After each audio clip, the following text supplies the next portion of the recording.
What's up everyone, Mark here, and today we're making chicken soup.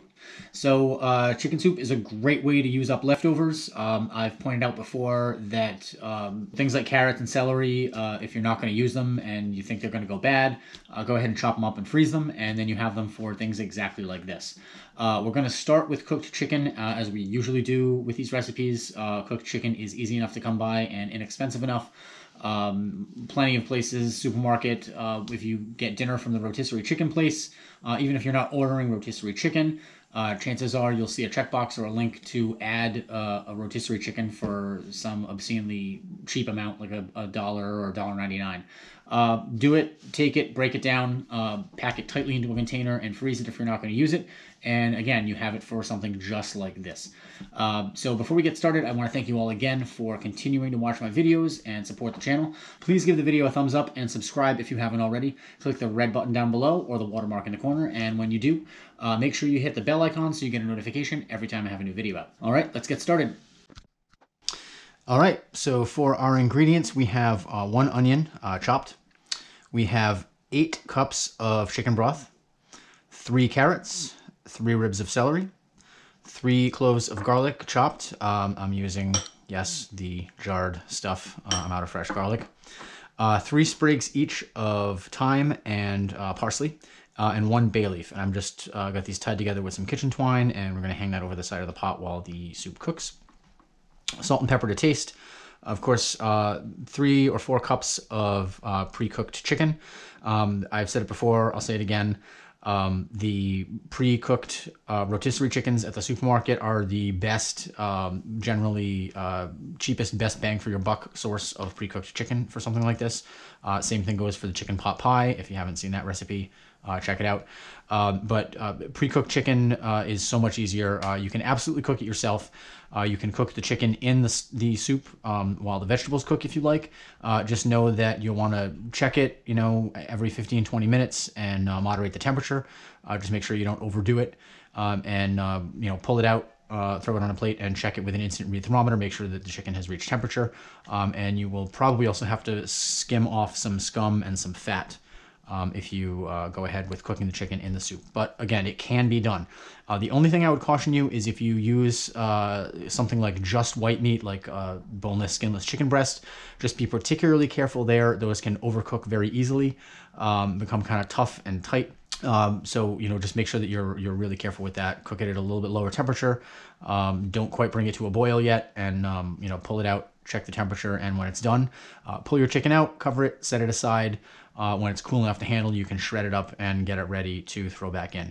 Other thing is this works great, like I said, with leftover Thanksgiving turkey, if you have any of that left. By the time this video is on, it may be a little too late, but, generally poultry, chicken, turkey, whatever will work in a soup like this just fine. So the first thing we're going to do is put a little bit of oil in our pan. Just using a Dutch oven here to make things a little bit easier.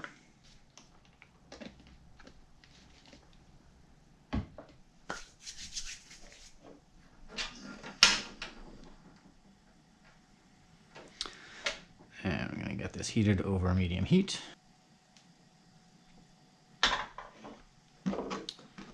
Okay, and in are going to go the onions. And we just want to cook these until they're translucent. Maybe they start to get a little bit of color, maybe 2 or 3 minutes.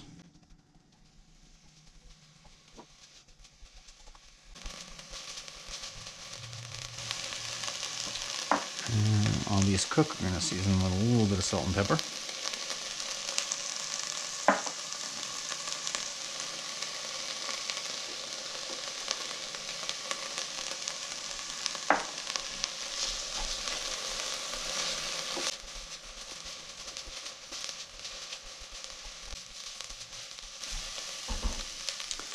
I'm going to add the garlic and cook that for just 30 seconds to a minute until it is fragrant.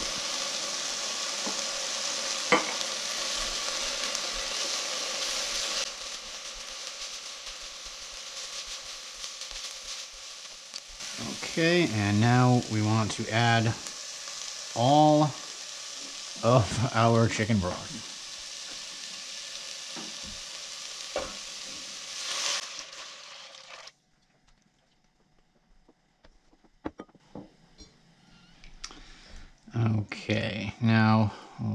the heat a little bit, and while we wait for this to come up to a boil, we can finish preparing our carrots and the celery.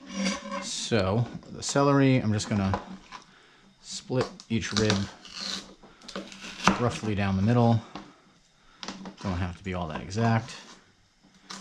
And I like to cut my celery usually a little bit bigger and unbiased, just to get some fancy looking pieces, a little bit more surface area.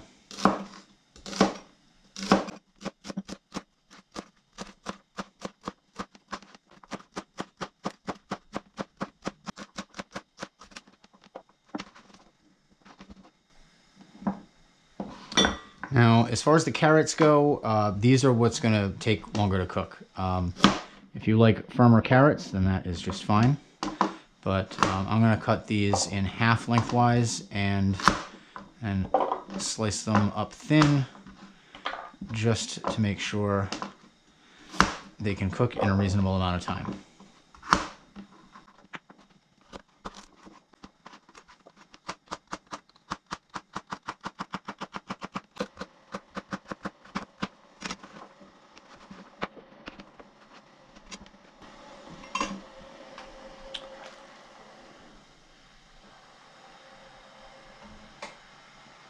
Okay, add our carrots and celery.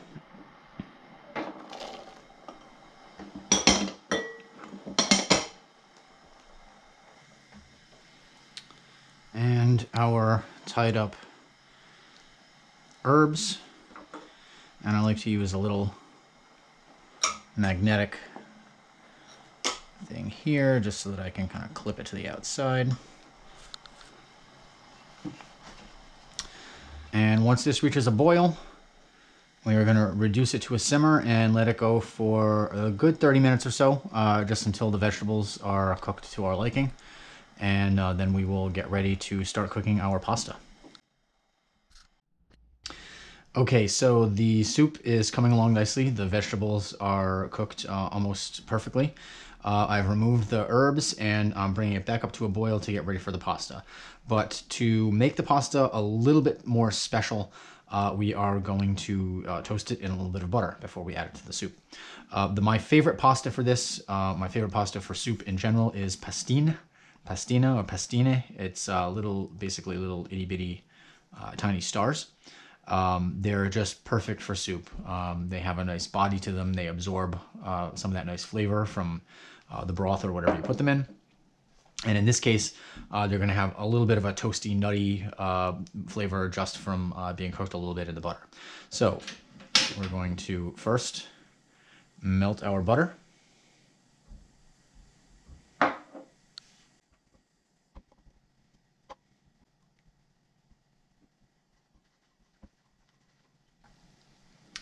And we're going to add our pasta, and this is about a half a cup of pastine.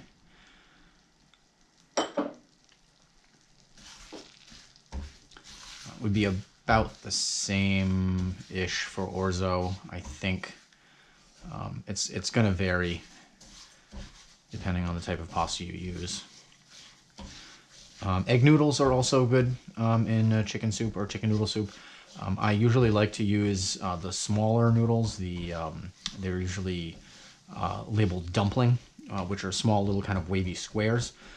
Those tend to be a little bit better than the larger noodles because the larger noodles kind of, flop off the spoon while you're trying to eat the soup and don't make for the best diner experience. So orzo or pastine or...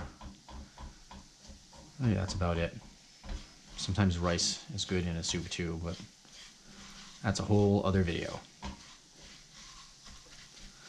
So we're just looking for this to get a little bit of color, a little bit of brownness, a little bit of nuttiness, and then we are going to add it to our soup, which I'm sure by now is back up to a low boil. And we'll let it cook.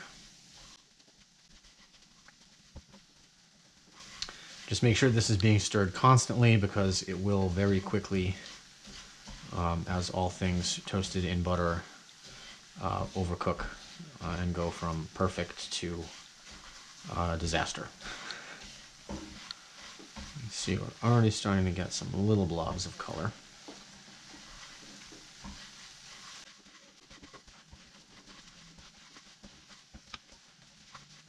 And this is nice. It adds just a little bit of extra flavor and depth to a chicken noodle soup.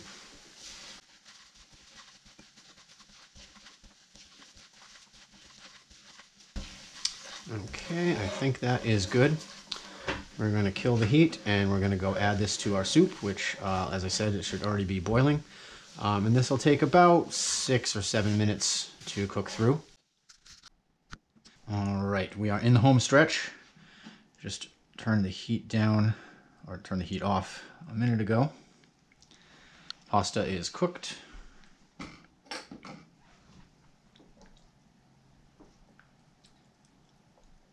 Look at those nice little golden stars. So now we're going to add our chicken.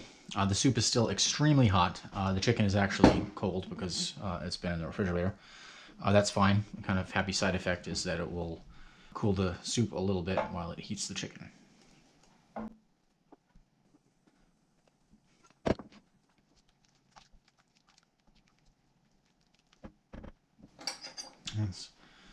That's a little taste for seasoning.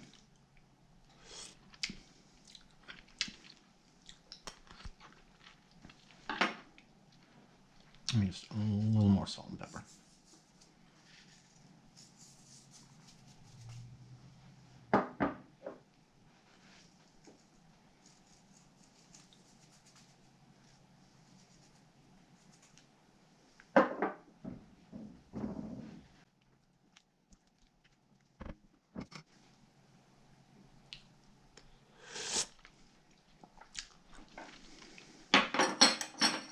Okay, I think that is perfect.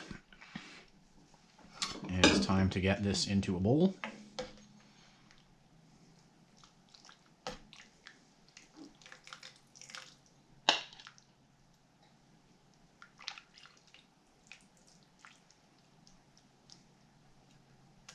And we're going to top it with a little bit of the fresh chopped parsley.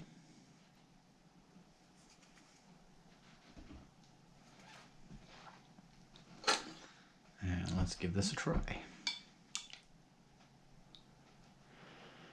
Still very hot.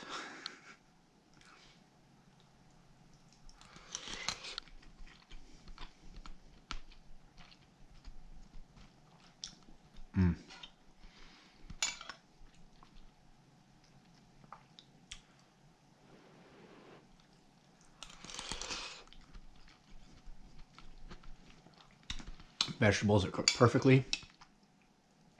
Chicken is perfect. Those stars are so flavorful even on their own.